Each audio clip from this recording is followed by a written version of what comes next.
welcome to I'll Bring Dessert.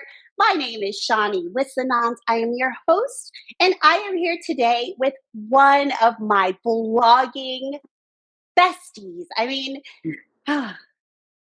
We have really known each other and communicated just about every day for the past year. Her name is Anina Belle Giannini, and she, guys, is just one of the nicest, sweetest, most lovable people I have ever met in my life. I'm so glad and so honored that she chose to come on my show today so that we could learn more about her origins. We could talk about this French Riviera cooking and cuisine that she loves to do, where she started, how she started. And guys, if she doesn't mind, I would love to hear her origin story with someone named Le Chef Sebastien. So, we have a lot to cover today, but before we get started, I just wanted to say welcome to the show, Anina Belle. Thank you so much for coming. Thank you so much, Shani, for having me. I mean, it's incredible. I think we first connected over a Soup Sunday challenge back in January of 2022, was it? Yes. Or very beginning of 2023? No, not sure. It was last 2022. Year. So it's been a year and a half. Oh my gosh. And Shani, you were just starting out at that time. I think you probably had 5 posts up, maybe 10. And I was like, who's beginning with butter? And we connected over Instagram. And when we were actually able to meet in person for the District Frey article that featured the two of us along with Brittany of Brittany Breaks Bread, another one of our blogger besties. It was just an incredible meeting. It was magical. It was magical. It was really magical. And the photographer AJ, he captured that magic. And so really grateful to you, really grateful to Brittany and to Cheryl as well, and our little blogger crew. And I love seeing how you've grown and the life you've created for yourself as well is so inspiring. So thank you. Thank you. No, thank you, Shani, for having me. And of course, when you asked what I would like to cook, the first thing that came to mind for me was a salade niçoise. The weather has gotten warm here in McLean, Virginia, where I live. Not very far from where you live as well. And salade niçoise is just like the perfect weekend salad. I love all the ingredients that are in it: capers and olives and tuna and fresh tomatoes and incredible, delicious, fresh ingredients. And it's a wonderful, impressive lunch. Like if you want to have friends over and you want to impress them with something delicious and a little bit fancy, a salade niçoise and an authentic salade niçoise is always a great way to go. And also if you're having a brunch, it's really nice as well. And I met my husband when I was an exchange student to Nice, France. And so it holds a very special place in my heart. And today we're going to do the authentic salade niçoise. I love that. One that you see everywhere. Before we get started on the salad, you mentioned something about Nice, France. You kind of glossed over it. We're going to stop there. We're going to stop the truck there. In Nice, France. Yes. Circa what year? 2005. All right, so we're stopping the truck in Nice, France in 2005. So tell me what you were doing in Nice. I went as an exchange student. I was in the last year of my business degree from University of British Columbia, Canada, because I grew up in British Columbia in one of the most beautiful places in the entire world called the Okanagan Valley. It's a wine region. And so I already had such a deep appreciation for food and for wine and the good life, as they celebrate in France. And we love the good life. We love the good life. We love the good life. And there was an opportunity to go to the south of France as an exchange, and I was supposed to be there for only 3 months. And a month and a half in, I met my husband. And how did you meet him? This is one of my favorite stories of all time, guys. I already know the story, but I never get tired of hearing it. Okay, please. He was the executive chef of a 5-star hotel outside of Cannes, and I was tasked to go and interview him as part of my term project. Ask him a professional question, he would respond with, "Your eyes are really pretty," or "Can I take you out?" And I said, "No, you can't take me out because my mom is coming from Canada in next week, and I'm going to be spending time with her." And he says, "Well, bring your mom over." And so he ended up cooking another 11-course meal for my mom and I on our first date, and it was Oh my! incredible meal ever that I'll never ever forget. Beignet cauda and foie gras poêlé and moelleux au chocolat, which is an incredibly dark, decadent, delicious chocolate cake that I have on my blog and that we just did on the Today Show in January, actually, or February.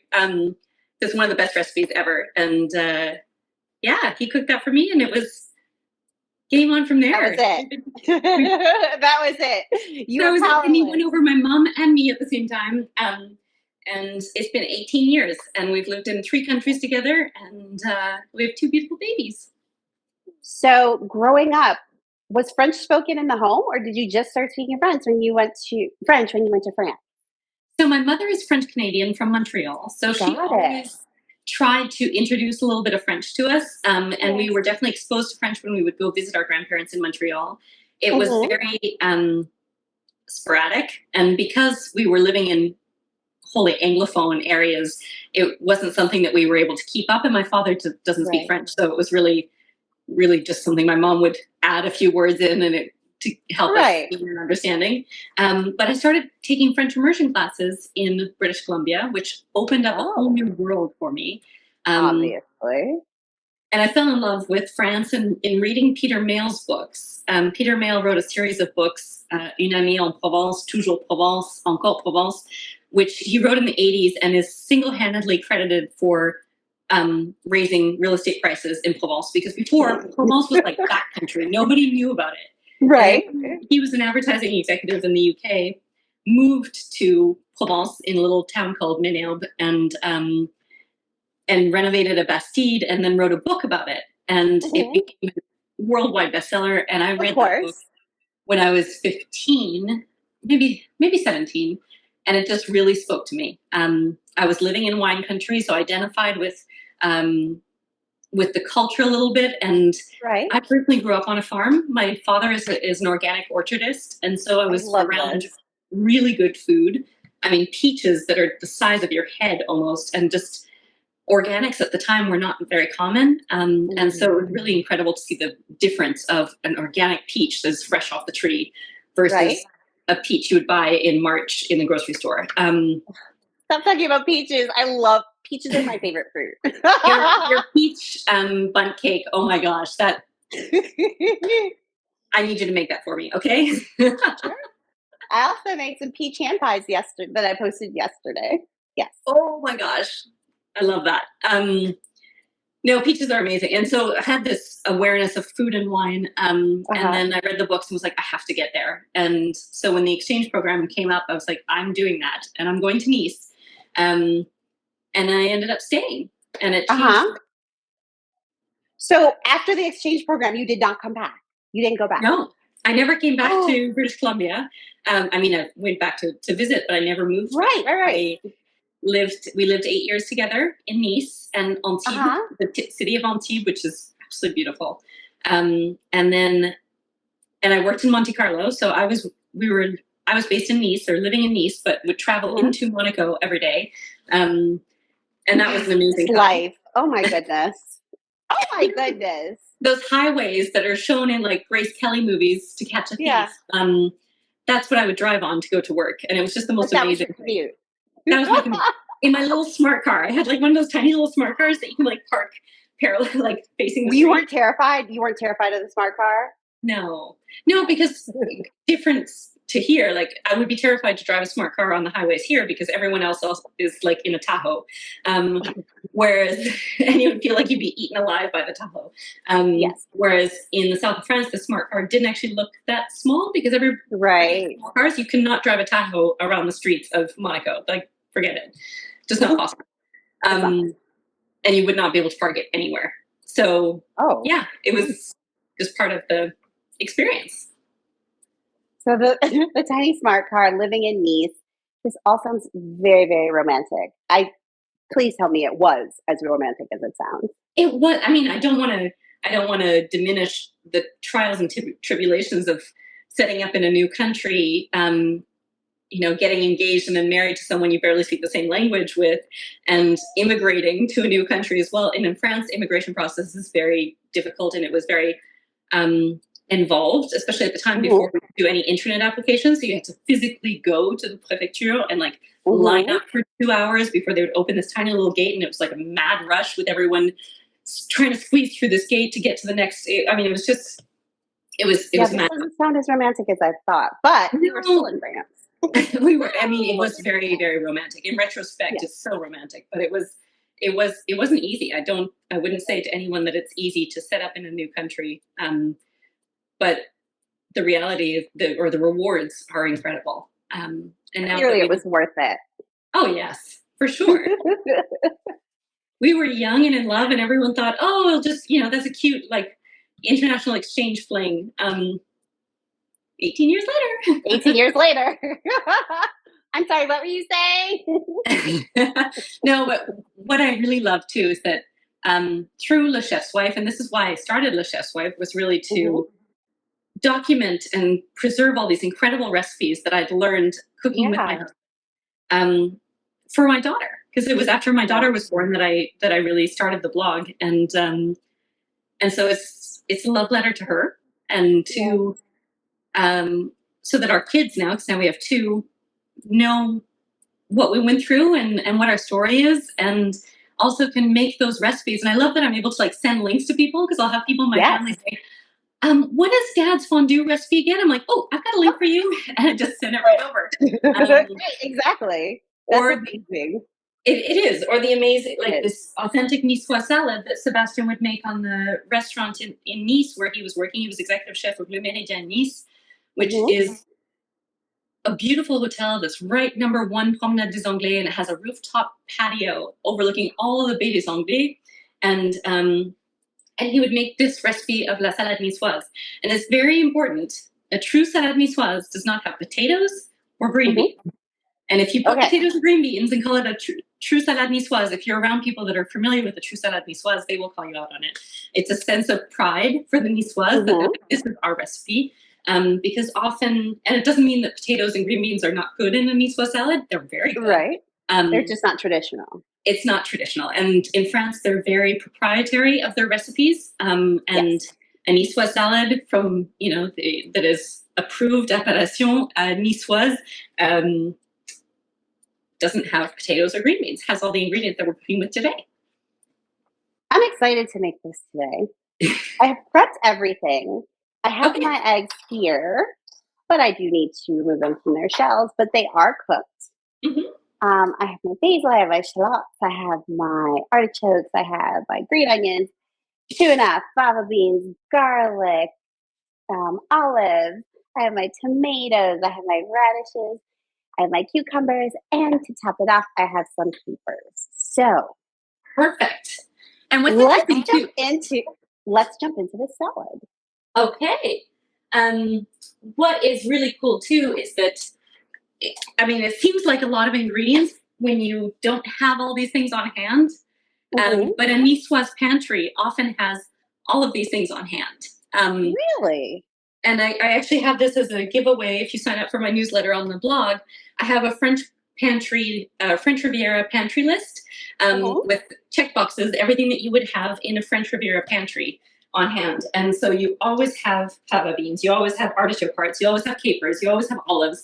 These are ingredients that we use over and over and over again, whether it be in pasta or a marinade with pork or anything really. So it's just the things that we often have on hand. So I'm going to peel my eggs. I just dropped one of my eggs. The what? I just dropped one of my eggs, but don't worry, I always make extra eggs. What made you fall in love with French Riviera cooking specifically? Because we lived there. Or the cuisine. It was what we were surrounded with, and it's really when I got to the United States that I realized that no one else was really doing it. That the interpretation of what French cooking was the food that you would have when you go to Le Diplomate in Washington, D.C., or you go to those more classic French bistros. I'm like, but that's not the food that we enjoyed in Nice. That's not what we would have. Right. And so yeah, it really came from there that I wanted to share what our food experience was. And Sebastian is from Toulon, which is a town in the south of France between Saint-Tropez and Marseille. And so he grew up with this cuisine, and it's so natural to him. And I noticed right away that what he was doing was different than what most people were doing when they thought of French cuisine. And so it became my obsession to share what makes French Riviera food different. And it's a lot of Provençal food as well. It's a great mix between Provençal, which is like backcountry, Luberon area, lots of soups and stews. And also, you guys, if you have not done Anina Belle's Super Soul Sunday Challenge? Soup Sunday Challenge. Soup Sunday Challenge. She's done, what, 2 of them at this point? Yeah. One in 2022 and one in 2023. Do them. She has so many incredible soups. Like, oh, I'm sorry. Okay, go ahead. No, I do have a lot of great soup recipes, so I'm excited about that. But yeah, and so French Riviera cuisine has elements from North Africa, also has a huge element from Italy, because lots of the French Riviera used to be Italy 100 years ago or 130 years ago. And so, the pastas, I have so many recipes to get into. And everything's just like pasta and colorful. So I suggest we start by doing the vinaigrette to our salad. Okay. Which, let me grab my vinaigrette bowl. I will be right back. This is a tip that Sebastian taught me, my husband, is to make sure that you season your salad leaves before before the rest of the salad, because you want to make sure that you're getting olive oil and balsamic vinegar and all the yummy dressing on all the parts of the salad, not just drizzled on top. So it's really important to first make the vinaigrette. That makes so much sense. And I assume that it means that it prevents you from overdressing the salad as well. Yes, definitely. And we're using a homemade dressing, which is always amazing. And I love that this dressing includes raw garlic. So we make a dressing all the time, which is salade niçoise. And it's just basically lettuce leaves with raw garlic and olive oil and balsamic vinegar. And it is really flavorful. And we love that with grilled meats or chicken. Roast chicken is one of my favorite things to make in the world. But you just want to make sure that you're chopping your garlic very finely, because you have pieces of raw garlic in there. And I'm going to ask my sous chef, Chérie, est-ce que tu peux prendre les tomates qui sont dans l'autre frigo? Parce que j'ai pas sorti les tomates. S'il te plaît. I'm asking him for the tomatoes that I've forgotten in the fridge to make for our Niçois. And he is your sous chef. I'm just wanting to be clear about this. It's incredible when we do our cooking classes with Alliance Française. I mean, Sebastian has led culinary teams of 110 people. Merci, chef. 110 people in huge kitchens for big 1,000-room hotels. And when we're cooking together, he often takes the place of my sous chef. I will speak to the camera and I'll be making the dish, and he will make sure that my pot's not overboiling, that my baguette is not burning, that I've put the timer on the microwave. He's there checking my work, making sure that I don't. And that's an incredible thing. And then so now you have the garlic in the bowl, and then I'm going to lay the basil leaves one on top of each other and and then roll them together like a cigar almost. So it creates like this basil burrito.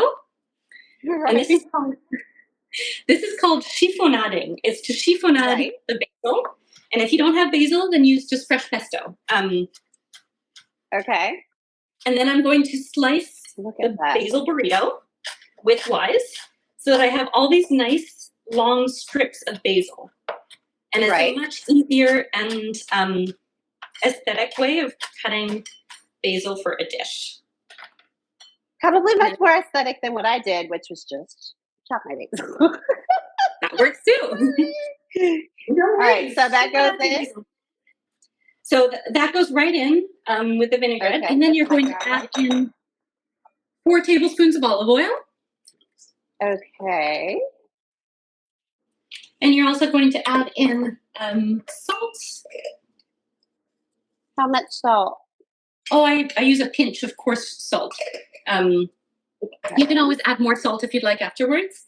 And then 1 tablespoon of balsamic vinegar. Okay. It's a general equation, 3 or 4 tablespoons of olive oil to 1 tablespoon of vinegar. And then you're going to mix it around. It smells so delicious. Doesn't it? It really, really does. Okay. And then I'm going to put the salad right on top. And we're going to just toss it with the tongs. Got it. So that all this beautiful, yummy vinaigrette gets well coated over each of the salad leaves. I'm using butter. I love this. I'm going to start doing this. And then what's really nice too, and the difference between an American chopped salad, is that we leave all the ingredients on display on the top so that it looks just as beautiful as it tastes. Because in French food, that is one of the guiding principles, is that you want it to be aesthetically pleasing. Okay. I'm going back into my larger bowl. There you go. So I can mix even more. There you go. There we go. And then we're going to start chopping. Now, I like to use a mandolin. A mandolin is a way that chefs use a very thin blade. Chefs use this all the time to create beautiful artwork on the plates. So I'm going to actually cut my cucumber on the mandolin. Make sure you hold it straight. And it can actually create for these beautiful little thin pieces of cucumber. Look at that. Which I'm actually going to just roll. It'll be a cucumber burrito now. We're making like a burrito. And I'm going to place that a little bit all over the plate. Okay. So that you have these nice spirals. And I try to start with the ingredients that are bulky first before adding the thinner ingredients. So now I'm going to move to the tuna. And I'm just going to take my tuna I'm going to break it into pieces here because mine is in big chunks. What kind of tuna did you use? So here I have cento tuna, but I love to get which works. But you can also, of course, I love tonino tuna, which is in glass jars and in olive oil, which is delicious. Because I noticed you said use a really good tuna. Yes, tonino is my favorite. So now I'm just going to put the tuna on top of the lettuce. I put it in the center. Okay. And then, so far we have this. Okay. Then we're going to add in our fava beans. I used lima beans because I couldn't find fava beans. And you're going to kind of sprinkle them over the salad. Got it. In French, this is called les favettes. They're delicious. And then artichoke hearts. So these are mini artichoke hearts that are marinated in olive oil. So this is the Italian influence on the region, correct? Although, I mean, artichoke hearts are so present in French cuisine, in South of France cuisine. Artichokes, having fried artichokes are amazing. Raw artichokes are often put into salad as well. Then I'm going to slice up my green onion. So I cut off the very tip and just make little tiny. And we're going to do shallot. This is a shallot or shallot in English.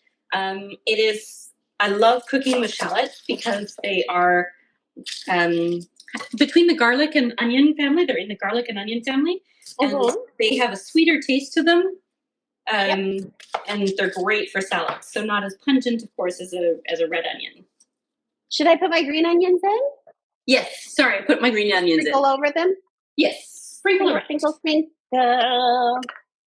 This is a beautiful salad. Now, question. I noticed you're putting it in the bowl. If you are making this for more than one person,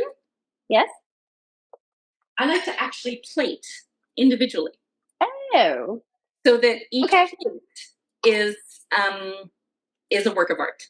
Because if you make it in the bowl and then serve it, you're getting all the pieces that are together, and it's not as aesthetically pleasing. Whereas if you make it in a plate, you're presenting the person with a completed dish, a composed dish. With each of the ingredients. Now we're going to do our tomatoes. You can use Roma tomatoes, or like I'm going to use cherry tomatoes. Okay. And the trick with tomatoes is to always use a serrated knife. You do not want to use a blunt knife or a regular blade on tomatoes, because you'll just skim the skin and the knife then goes right into your fingers. Yeah, that's never good. So I like to just kind of place my tomatoes between my other ingredients so that I've got some kind of... so I have Romas. Perfect. So I would quarter them, perfect, and then just arrange them around the plate. Okay. And this is artistic freedom. You can arrange as you like. Okay. And then we're going to do the radish. I'm going to use my mandolin. Mine is not nearly as pretty as yours. It looks beautiful, Shani. It looks beautiful. But that's okay. That's okay. Oh, and I should have put my shallots on, right? Yes. Sprinkle your shallots on. Actually, I'm not going to do the radish yet. I'm going to do the black olives. So I use Kalamata olives if I can't find these. Okay. I have Kalamata olives as well. Ooh. And Kalamata olives, you're just looking for a really nice black olive, but not American black olives, which don't actually resemble much of an olive in its form. On your fingers when you're a kid, but definitely try and get Kalamata olives if you can. I love the brininess that this is going to add. Yes, along with the capers. Mm-hmm. So good. And if you ever see caper berries in the store, try and buy several of them, because you can't always find them. They're hard to find. I love caper berries on the salad. I only have like the regular small capers here. Yeah. It's worth noting that most of these ingredients I bought at Giant, so they can be found anywhere. This is not specialty grocery store stuff. In the international foods aisle. Okay. So then you put on your capers. One of my olives fell off of the plate, so it has to be. Ooh. Love olives. Now we're going to do the radish, which I'm going to use the mandolin for. Be very careful with your fingers if you're using a mandolin. It can slice off the tip of your finger. And I try not to go too deep. And it creates so proficient and so quick with the mandolin. Practice makes perfect. So here's what we got with my chef's knife. Oh, see, look, it's the same thing. It's pretty wiggly. Way to go. I mean, this is so pretty. I love a radish. Oh. Ooh, these are good. They're very, very good. Mm-hmm. And the thing with having all these small bites of a salad is that every bite that you bite into is going to be amazing. Oh, absolutely. And then my mouth is watering. I want some more olives on my salad. The only thing we have remaining are the eggs. Eggs are the last piece, and the pesto. They are. Mm-hmm. How did we get all the way to the end of the salad? It's quite easy. Once you prep the ingredients, once you lay them out. These olives are outstanding. Get it? Outstanding olives. Sorry. So, how do you want me to layer on the radishes? Oh, I just sprinkled them around. Okay. This is a beautiful, beautiful salad. And you're right. It is something that is presentation. The presentation of it is just incredible. And it's a beautiful thing to serve at a nice, like if you're inviting your mother-in-law for lunch, or if you're inviting your girlfriends for brunch. Like, this is just such a beautiful thing to serve to people you love. Absolutely. And you would pay, Niçois salad is not cheap in a restaurant. And If a restaurant does a good Niçois salad, you're excited about it. You can make an incredible Niçois salad at home. Absolutely. And have this fancy French Riviera restaurant experience. Ooh. I'm going to add a few more of these. I'm excited to serve this to my husband. Aww. I think there's so much to be said for serving a beautiful dish to a person that you love. Absolutely. There's just so much joy in that, and that's what cooking is about for me. I love the little twirls. See, I just sliced my cucumbers, and so I can't do that. That's why you're going to go to Amazon right afterwards and be like, I need myself a mandolin. I need a mandolin, yes. So I need my blogging bestie to send me a link for a mandolin. I actually have all my kitchen essentials. If you go to lechefswife.com, one of the first posts that you see up there is Le Chef's Wife Kitchen Essentials, because as you can see, I have a small kitchen. This is a tiny little kitchen. It's a galley kitchen. And so we have to be very selective with what we have in our kitchen. And so it's really just quality chef's tools that we use. So I have all my ingredients on my salad. It looks like this now. Look at that. Look at that. I'm ashamed to show mine, but I'm going to. No, show me, show me, show me. Okay, I'm finishing up with my egg, my second egg.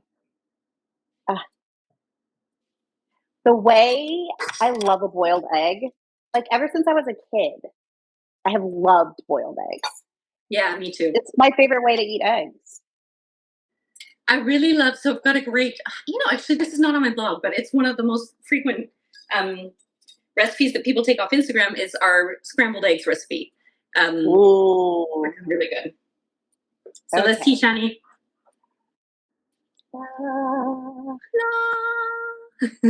I did it. I did it. You did it. You totally did it. Way to go. And now you can actually take the vinaigrette that was at the bottom of this bowl and add a little bit of that basil onto the top of the salad. I'm just going to sprinkle it over the top. Okay. And then I'm going to also add just like a drizzle of olive oil over all of it. Really? Olive oil. It feels very fancy, but it was very easy. And then a sprinkle of salt, French sea salt on the top. Of course. Because I love to add some finishing salt.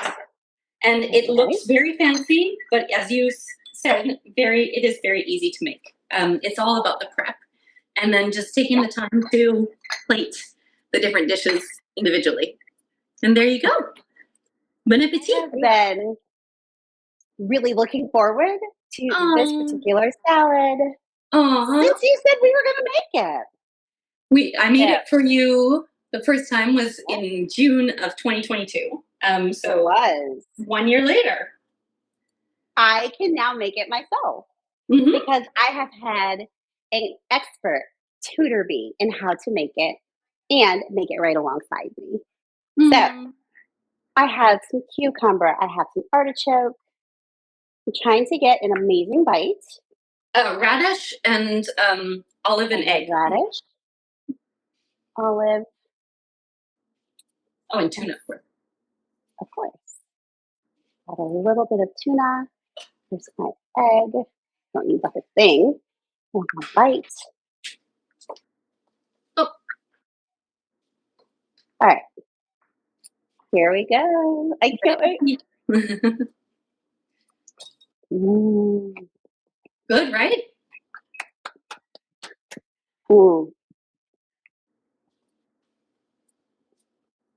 I didn't even add capers. Oh, the capers are really good. I love capers. Capers are so good.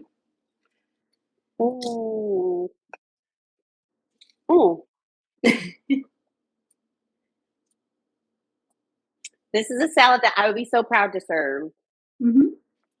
Any day of the week. Absolutely. And I have a feeling my dear husband is going to enjoy his Saturday lunch as well. Yes. Thank you so much. I'm just gonna take one more little bite, because I've got to get the fava bean, I've got to get the butter lettuce. Like I need some more of this artichoke heart. And of course, some more of the egg. I'm not digging into mine because I promised my husband that I would save it for him. So, Oh, you're so sweet. this one is for you. Ooh. Ooh. So delicious. And it's so fresh. And imagine with a fresh baked What baguette. It absolutely is. You can make a baguette. I've got a great baguette recipe on my blog. And just like sopping up the vinaigrette with the crusty baguette is really just out of this world. And it's a very simple, very healthy lunch. Like this is all incredible ingredients to eat. Yes, they are. So, friends, I want you to go to Anina Belle's blog and find this recipe. It is briny, it is fresh, it's got like just ingredients that individually they're very yummy ingredients, but together they make magic. And that balsamic vinaigrette with the basil, I'm putting it on everything now.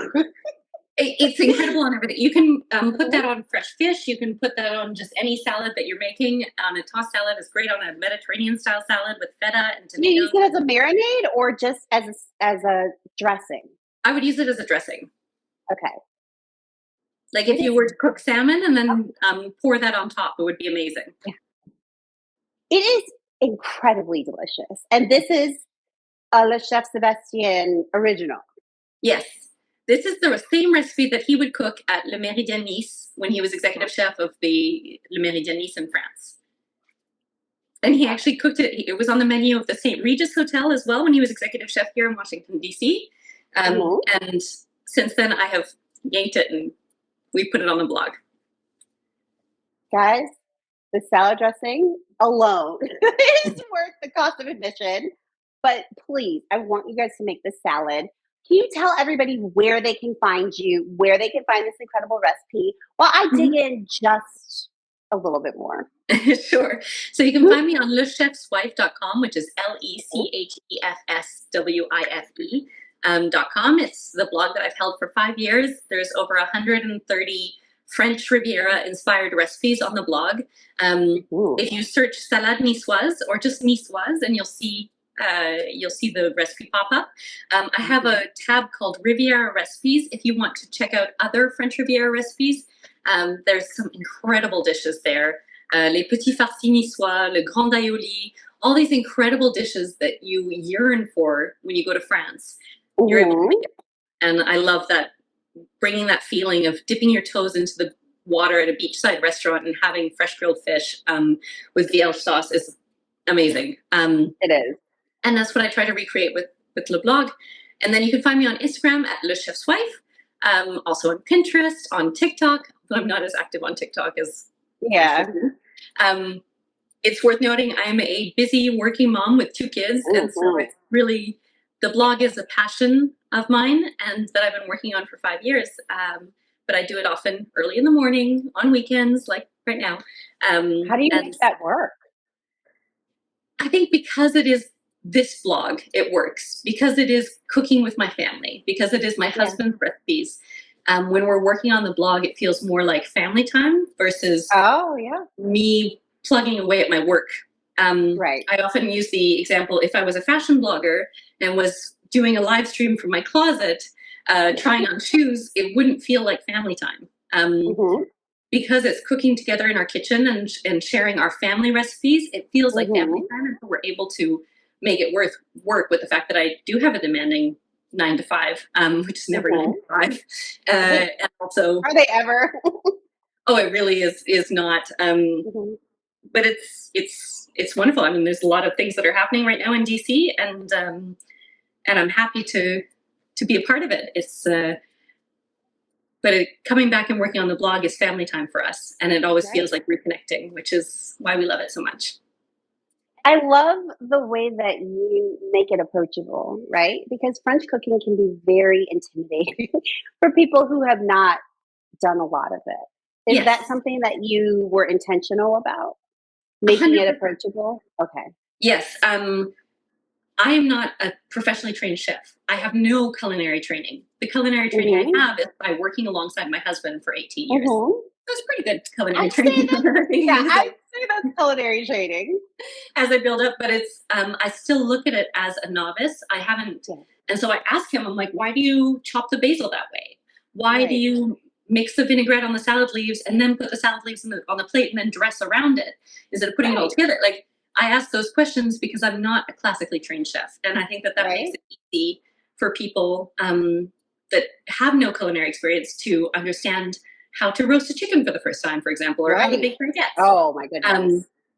But I'm also ruthless in terms of simplicity. If something can be done in a more simpler way, I go for it. And an example I often use is I love Julia Child. I love Julia Child so much. I do not have time to stand next to the oven, though, and rotate my chicken 4 times a roasting. I've got 2 kids and a full-time job in addition to making roast chicken. And so my mission is really to make French food less complicated and more modern for the way that we cook today. Yes, I'm working from home a lot of the time, so I can put a roast chicken in the oven and have an incredible dinner an hour and 45 minutes later while I'm doing conference calls and while I'm juggling all the things that I do. And I think that it's opening it up that you can roast a chicken on a Wednesday. You don't have to order in if you have a family. And so that's what I'm passionate about, is making French cooking accessible for the modern family that has a lot of things on their plate and is pulled in a lot of directions.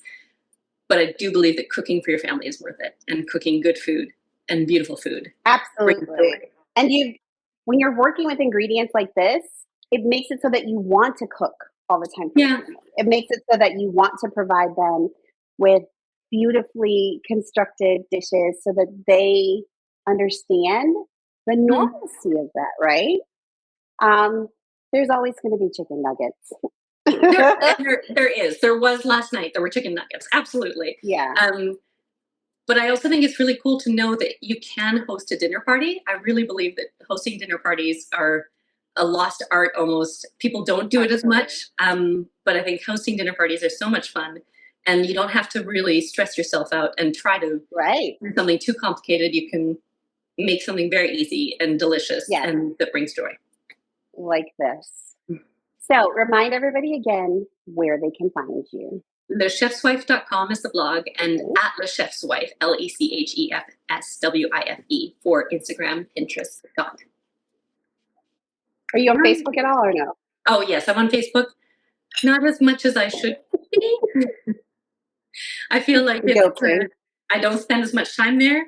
I spend most of my time on Instagram. I enjoy Instagram as a platform. I still do. I do too. And that's where I tend to spend most of my time.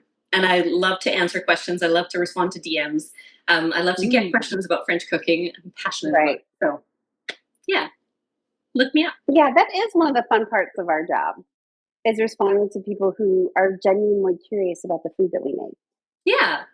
Well, thank you so much, Shani, for having me. This is amazing. You are so welcome. I'm going to keep you for one more minute, and we are going to kick everybody else out of the kitchen. But I'm so grateful that you came on today, that you showed me how to make this incredible salad. And I totally forgot. You brought dessert. To pair with this, I did. I was so enamored with this salad, I actually forgot that I did prepare dessert. So for dessert today, I wanted to do a lemon cookie. So this is a lemon cookie. Yes, it's a lemon cookie that has it has lemon infused sugar on the outside before you bake, and it is just the cutest little thing. It is not yet on my blog. It's just the cutest little thing. It's lemon with it has a butter and cream cheese base. It's got this infused lemon on the outside, or this infused lemon sugar on the outside, and it is just the best little bite. So when we were making the salad today, I wanted to have something that wouldn't leave you feeling heavy, right? because this salad, it's a beautiful salad. There are a lot of ingredients to it. But as I've been standing here devouring it, there's nothing heavy about it. There's nothing that's making me feel bad about eating it. And that can happen with salad. I wanted to have the same kind of thing with my cookies. But I also knew that based on the flavor profiles in the salad, with the brininess of the olives in particular, that a nice kind of refresher after all of that would be lemon. So I threw together these cookies. They will be on the blog by the time this airs. Um, yeah, and I've just been like crushing on these cookies. So that's what I've brought for dessert today. Hopefully, one day soon you can make them with your kids. They're super, I would super love that. simple to make. And that's what I thought would be a perfect pairing. So you brought the salad, and of course, I brought dessert. Thank you, Shani. All right. All right, everyone. Like I said, I'm going to keep Anina Belle for one more minute. Thank you all for joining us today on this live taping of I'll Bring Dessert, and I can't wait to see you next time. Bye, guys.